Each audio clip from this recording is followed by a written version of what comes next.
A little knowledge can be a dangerous thing. Our idiom today, our expression today is a little knowledge can be a dangerous thing. This is one of those idioms and expressions that's been around since about the 1700s, early 1700s. Alexander Pope's poem, I don't remember the name of it, Easy in Criticism or something, was about and used a reference to a little knowledge can be a dangerous thing. Now, I grabbed this book. It's actually it's a really good book. It's just a cookbook. It's a recipe book on eating for your blood type. And over the years, I have done a lot of things, a lot of self-study about, and a lot of coaching and programs and information and classes and seminars and all kinds of things back in the real world before online world was around to deal with my health and my weight.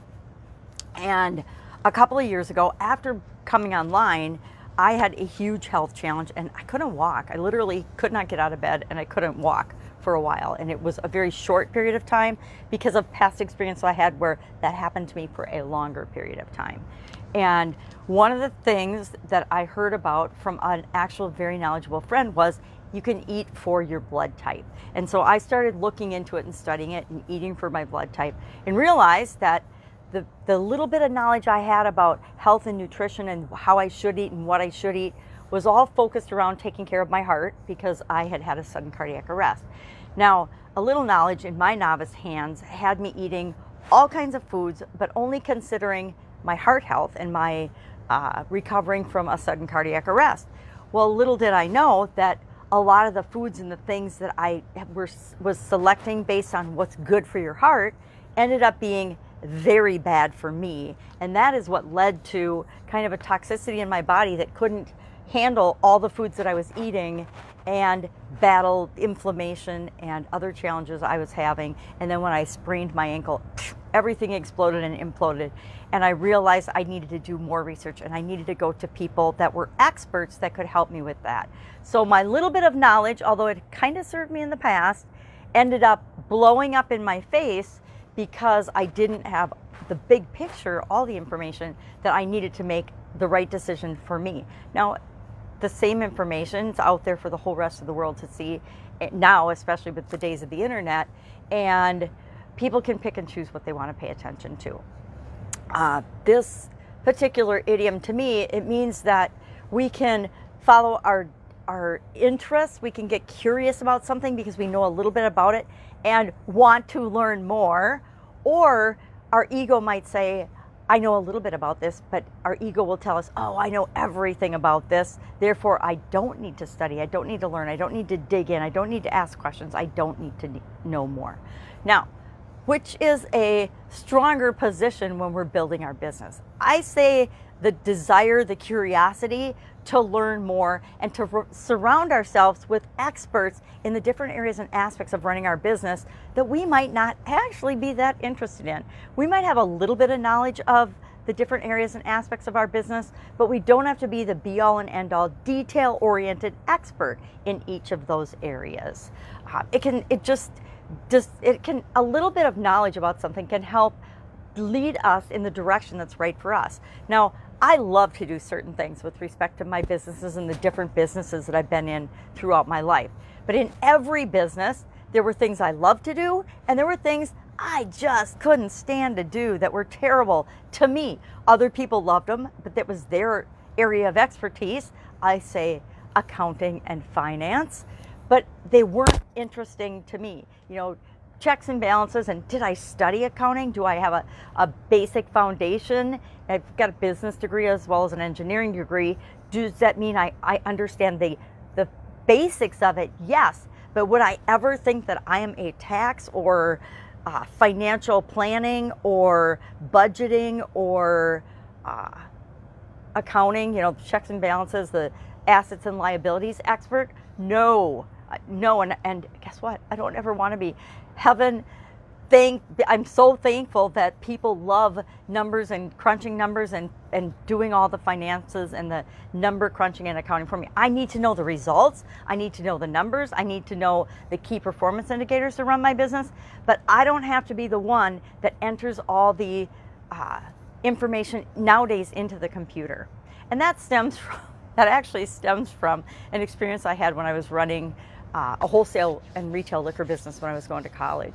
It was early days of the computer. I know I'm aging myself, but it was early days of computing, and I had a whole year of receipts and accounts payable, accounts receivable, and accounts payable that got lost and wiped out of the computer.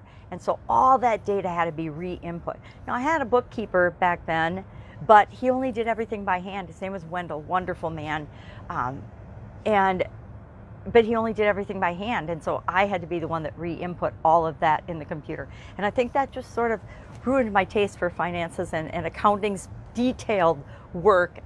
But it also reminded me that I can just have a rudimentary understanding of something and still lead my organization, still lead my business. My job is to, and luckily matches with what I like to do, is to paint the big picture, the vision of where we're going, and then coach and hold people accountable along the way for their part in making that happen. And that is a lot more fun for me than having to have a lot of knowledge about everything.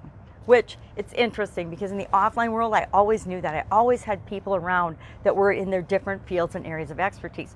But when I finally branched out of corporate America for the last time in 2003, holy buckets, I have been out of corporate for a long time. In 2003, I somehow managed to figure everything out, still surround myself with the right people. But when I went online in 2017, somehow I still, after 4 decades of business experiences in corporate America and different things, got sucked into the vacuum of this learning loop mentality where I thought I had to learn the next thing and the next thing and the next thing to do certain things online and to create certain things online. And it's just an interesting phenomenon that I think maybe people do it offline. I guess people that go to college forever, I might have been one of those,